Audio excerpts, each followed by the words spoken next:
नमस्कार दोस्तों, मैं हूं अशोक शेरा और आप देख रहे हैं मेरा फेसबुक और यूट्यूब चैनल। जैसा कि आप सब जानते हैं कि प्रदेश में इन दिनों छात्र संघ चुनावों की सरगर्मियां इस प्रकार से तेज हो चुकी हैं, तो ऐसे में आज हमने पहली बार एक नई पहल की है और पश्चिमी राजस्थान के बाड़मेर जिले के सबसे बड़े राजकीय पीजी महाविद्यालय के अध्यक्ष पद के तीनों प्रत्याशियों को एक साथ बिठाया है और उनसे चुनावी मुद्दे जानने की कोशिश की है। तो किस प्रकार से ये अपने सवालों के जवाब देते हैं और इन तीनों से चुनावों को लेकर पूरी बातचीत करेंगे। तो दोस्तों, इंतजार की घड़ियां समाप्त हो चुकी हैं और बड़े चुनावों की तर्ज पर आज हम बाड़मेर में भी राजकीय पीजी महाविद्यालय के अध्यक्ष पद के लिए तीनों जो प्रत्याशी है वो हमारे साथ है और एक ही टेबल पर हम लोग बैठे हैं। हमने ये कोशिश की है कि चुनाव होते रहेंगे, लेकिन इन साथियों का, इन दोस्तों का आपसी भाईचारा सदैव बना रहे और इसी पहल को लेकर आज तीनों अध्यक्ष पद के जो प्रत्याशी परवीन सिंह मीठड़ी, कैलाश मेघवाल और शिवकरण साहरण, तीनों प्रत्याशी हमारे साथ है और तीनों से हम कई सारे सवाल करेंगे और कई सारी बातों पर इनसे जानेंगे कि चुनाव के किस मुद्दे को लेकर चुनाव लड़ रहे हैं। सबसे पहले मेरा सवाल जो है, सबसे पहले शुरुआत हम कैलाश मेघवाल से करते हैं। कैलाश मेघवाल, अपना परिचय दिए सबसे पहले तो आपका। जी, मेरा नाम कैलाश मेघवाल है, अध्यक्ष प्रत्याशी पीजी कॉलेज पीजी महाविद्यालय बाड़मेर से, और मैं सर्वजातीय संयुक्त मोर्चा से निर्दलीय प्रत्याशी हूँ जी। अच्छा, कौन से आप ईयर में स्टडी कर रहे हैं और कब से छात्र राजनीति से जुड़े हुए? मैं 2 साल से छात्र राजनीति से जुड़ा हुआ हूँ और अभी फाइनल मेरा चल रहा है, बीए फाइनल। अच्छा, 2 साल कोरोना के कारण चुनाव नहीं हुआ और जब इन चुनावों की घोषणा हुई तो क्या उस वक्त से आपने तैयारी शुरू कर ली? बिल्कुल बिल्कुल, मैं 2 साल से सक्रिय था कि कब चुनाव आए और मैं तैयारी कर रहा था, लेकिन चुनाव की घोषणा होने के बाद मैं बिल्कुल सक्रिय हो गया था और खूब जोर से मेहनत कर रहा हूँ। बिल्कुल, अब कैलाश मेघवाल से बात हुई है, उसके बाद परवीन सिंह से बात करें। परवीन सिंह मीठड़ी एक फौजी के बेटे हैं और शिवकरण साहरण भी फौजी के बेटे हैं, दोनों फौजियों के बेटों की टक्कर है।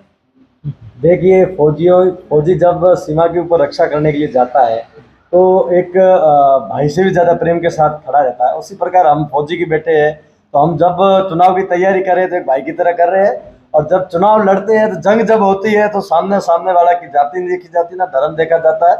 उसी प्रकार से जब तक 26 तारीख है तब तक हम मैदान के अंदर आमने सामने युद्ध के मैदान को देख लो या लोकतंत्र के मैदान को देख लो, और जिस दिन युद्ध खत्म हो जाएगा तो वापस कंधे से कंधा मिलाकर साथ रहेंगे। शिवकरण साहरण, ऐसा माना जा रहा है कि परवीन सिंह मीठड़ी और शिवकरण साहरण की कॉलेज में सबसे अच्छी दोस्ती थी, दोनों अच्छे दोस्त हैं। बिल्कुल अच्छे कितनी सच्चाई इसमें? बिल्कुल अच्छे दोस्त हैं, सच्चाई है। हाँ, बिल्कुल।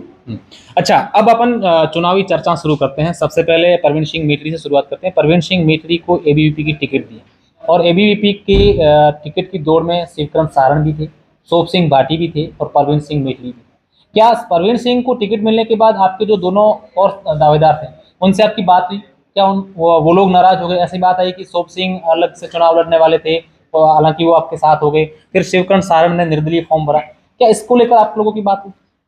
देखिए, हम जब पिछले लंबे समय से एक संगठन के अंदर साथ काम कर रहे थे और मैंने पूर्व में भी कहा कि संगठन के अंदर हम भाई की तरह रहते हैं, तो हमने जब टिकट के लिए दावेदारी की तो हम तीनों मजबूत दावेदार थे, तो हमारे बीच में एक बात हमेशा होती थी, जिसको भी संगठन टिकट देगा वो सर्वप्रिय होगा और संगठन के निर्णय पर हम खरा उतरेंगे। और संगठन ने एक लंबे विचार मंथन के बाद, क्योंकि तीनों मजबूत थे, नो डाउट शिवकरण की मेहनत, सोप सिंह की मेहनत और मेरी मेहनत बराबर थी, तो संगठन ने मेरे ऊपर विश्वास जताया। तो सोप सिंह ने संगठन के निर्णय को सर्वप्रिय मानते हुए मेरा कंधा से कंधा मिला लिया। और भाई शिवकरण की हो सकता है कई उम्मीदें ऐसी हो, देखिए लोकतंत्र के अंदर अगर आपकी कई भावनाएं आहत होती है तो आप कहीं ना कहीं कोई ना कोई कदम उठाते हो, तो भाई शिवकरण ने ये कदम उठाया, तो मैं इसी कदम का भी मेरे भाई होने के नाते मैं इसका स्वागत करता हूँ। अच्छा, अब शिवकरण साहरण, आप ये बताएं कि जैसे टिकट मिली परवीन सिंह को, आपको मालूम चल गया, क्योंकि एनएसयूआई ने जो पहले टिकट की घोषणा कर दी 2 दिन पहले कर दी थी और एबीवीपी को 2 दिन काफी मेहनत करनी पड़ी टिकट देने को लेकर।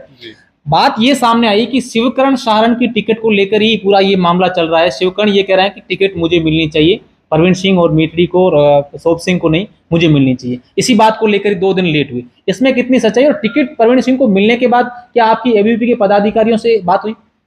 अब देखो, यूँ तो इतना कुछ फिक्स नहीं था भाई, टिकट तो सभी मांग रहे थे, ऐसा नहीं है सिर्फ मेरे अकेले कारण टिकट रुक रही थी, यहाँ इतना समय लगा, सबका मंथन चल रहा था कि भाई किसको टिकट देनी है। अब तीनों मजबूत दावेदार थे तो उस हिसाब से समय भी लगा उनको देने में, निर्णय लेने में भी समय लगा। अब टिकट देने के बाद टिकट नहीं दी तब तक मतलब टिकट प्रवीण सिंह जी फाइनल की तब तक हम साथ थे। मैंने भी ये भी मेरे को स्वीकार था कि संगठन जिसको टिकट देगा हम उसके साथ हैं। उसके बाद दूसरे दिन भी यही मेरा निर्णय था कि मैं चुनाव नहीं लड़ूंगा। अब संगठन ने उसको टिकट दे दी है तो अब अपन नहीं लड़ेंगे। लेकिन मेरे घर पे 36 कौम के साथी आए और उन्होंने बोला नहीं, आपको चुनाव लड़ना है, आपका लास्ट मौका है और इस बार नहीं लड़ोगे तो कब लड़ोगे, लास्ट चांस है, आप अपना भाग्य आजमाएं, हम सभी आपके चलो साथ उसको लेकर भी बात करेंगे। आपके समर्थन में एनएसयूआई ने पहली बार अपना पर्चा वापस लिया, इस पर भी चर्चा करेंगे। उससे बीच में कैलाश से भी बात करते हैं। कैलाश, इन दोनों का नाम फाइनल होने के बाद कैलाश का नाम अचानक से आ गया कि कैलाश ने भी चुनावी मैदान में ताल ठोक दी। तो क्या पहले से तय था या फिर दोनों मैदान में आ गई? ऐसा माना जा रहा है कि कॉलेज चुनावों को लेकर जातीय समीकरण काफी अहम रहता है और किसी मेघवाल कैंडिडेट को टिकट नहीं दी, ऐसे में जातीय मीटिंग हुई और उसके बाद कैलाश मेघवाल को फाइनल किया गया, ऐसी बात? नहीं, ऐसा कुछ नहीं है। ये जो एनएसयूआई से और एबीवीपी से हमने भी मांग की थी, लेकिन हमें टिकट नहीं मिली।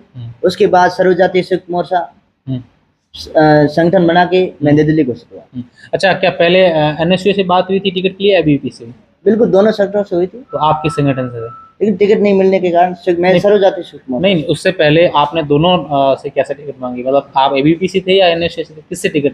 दोनों से ही मांग ली? जो आप कोई संगठन में था, इस संगठन में आप जुड़े हुए नहीं नहीं थे? जुड़े। आपने कहा भी मैं छात्र नेता हूँ, मुझे टिकट दी, यही बात थी।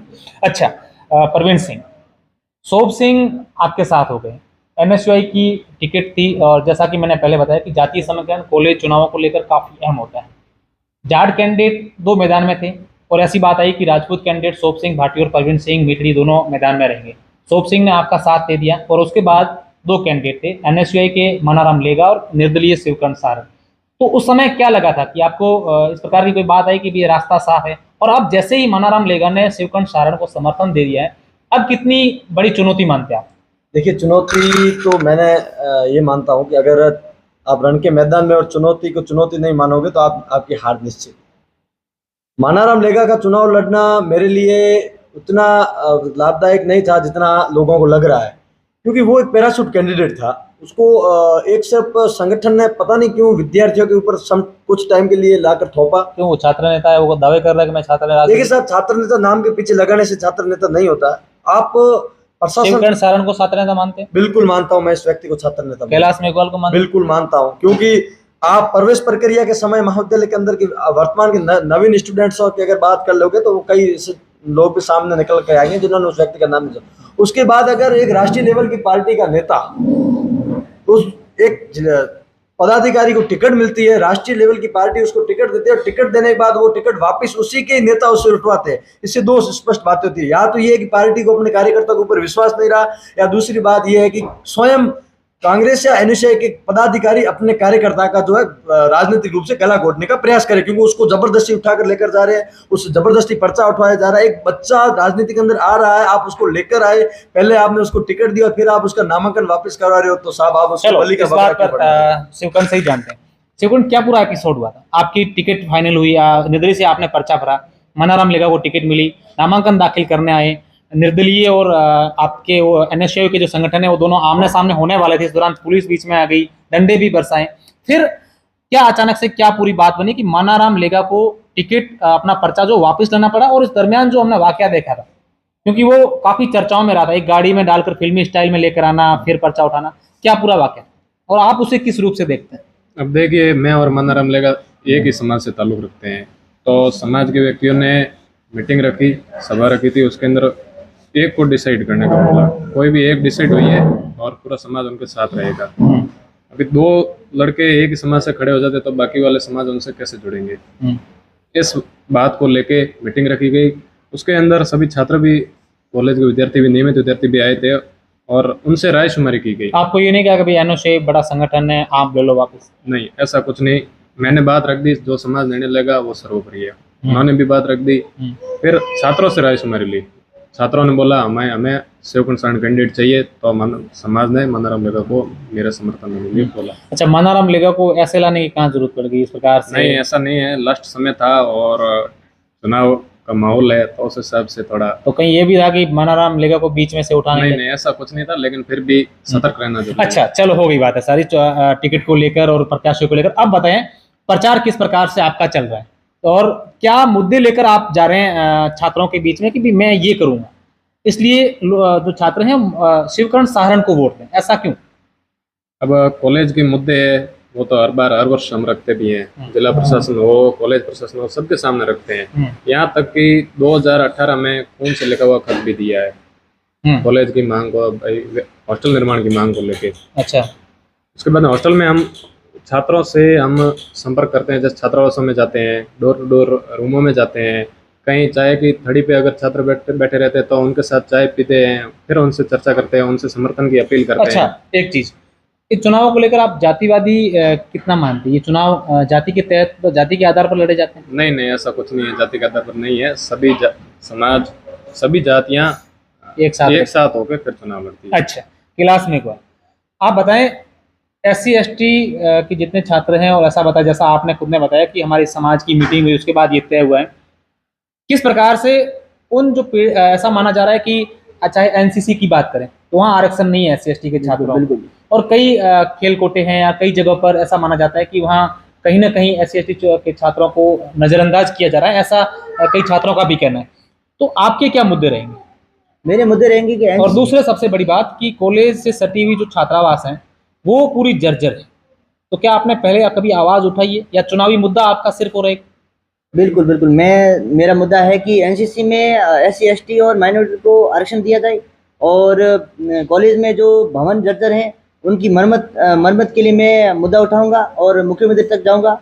और जो कॉलेज के बाहर जो छात्रावास बना हुआ है उनको मैं पुनर्निर्माण के लिए मुख्यमंत्री तक ज्ञापन दूंगा, और जो पद हैं कॉलेज में 50% पद रिक्त हैं उनको मैं भरवाने की कोशिश करूंगा। और जो बोटोनिका गार्डन है और साइंस की लैबें हैं उनको मैं दुरुस्त बिल्कुल सही तरीके से प्रशासन से मांग करूंगा कि उनको सही तरह से लागू किया जाए और नियमित स्टडी की जाए। बिल्कुल। अब परवीन सिंह मीठड़ी, आपकी बारी। परवीन सिंह मीठड़ी, हम देख रहे हैं कि पिछले कई वर्षों से लगातार सक्रिय हैं।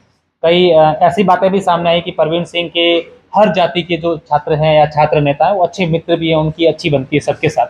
परवीन सिंह मीठड़ी छात्रों के लिए किस मुद्दे को लेकर हमेशा लड़ते रहे, और अब परवीन सिंह मीठड़ी के क्या मुद्दे रहे? छात्र नेताओं का मित्र होना राजनीति के अंदर आम बात है। आप ये भी देखते होंगे कि मुख्य राजनीति के अंदर भी अगर एक MP दिन में एक दूसरे MP के खिलाफ भाषण देता है और रात को उसके साथ बैठकर खाना खाता है, तो वही बात है। रही बात मुद्दों की, तो सबसे पहले मैं कहना चाहता हूँ, जैसे आपने SC ST की बात करके इनकी जर्जर छात्रावास के बारे में बात की। जर्जर छात्रावास से पूर्व पहले मायने ये रखता है कि मैंने पूर्व में भी SC ST समाज के वरिष्ठ लोगों से भी वार्ता की है कि इनके छात्रावास के अंदर एक मेस स्थापित किया जाए जिससे विद्यार्थी स्वयं खाना बनाते हैं, उससे उनको राहत मिले।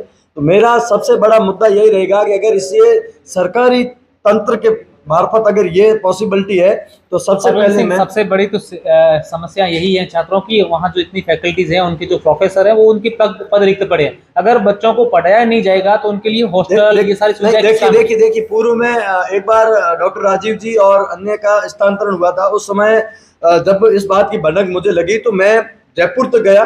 माननीय उच्च शिक्षा मंत्री भंवर सिंह जी उस पद के ऊपर स्थापित थे। मैं माननीय भंवर सिंह जी से मिला और मैंने मात्र 24 घंटे के अंदर अंदर उनके जो है स्थानांतरण रद्द करवाए थे।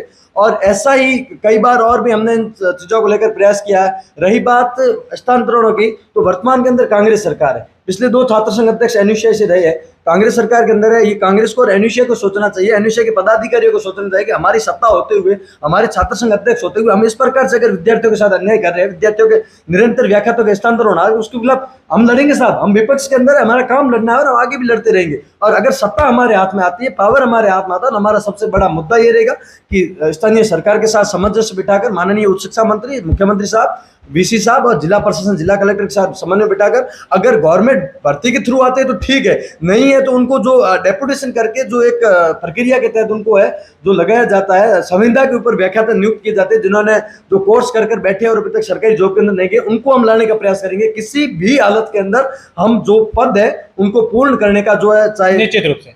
देखिए, आप देखिए किस प्रकार से जो तीनों अध्यक्ष पद के प्रत्याशी हैं वो अपने अलग अलग दावे कर रहे हैं, और हमने ये कोशिश की है कि तीनों को एक साथ बिठाया जाए, एक साथ मिलें। चुनाव होते जाते रहेंगे लेकिन आपसी जो रिश्ते हैं वो कभी खराब नहीं हो। और हमारी सभी छात्र नेताओं से, छात्रों से एक अपील है कि चुनाव साल में महज एक दिन आते हैं, 365 दिन हम सबको, आप सबको एक साथ रहना होता है। ऐसे में इन चुनावों को लेकर आपसी रिश्ते कभी खराब मत करिए। बहुत बहुत शुक्रिया, धन्यवाद।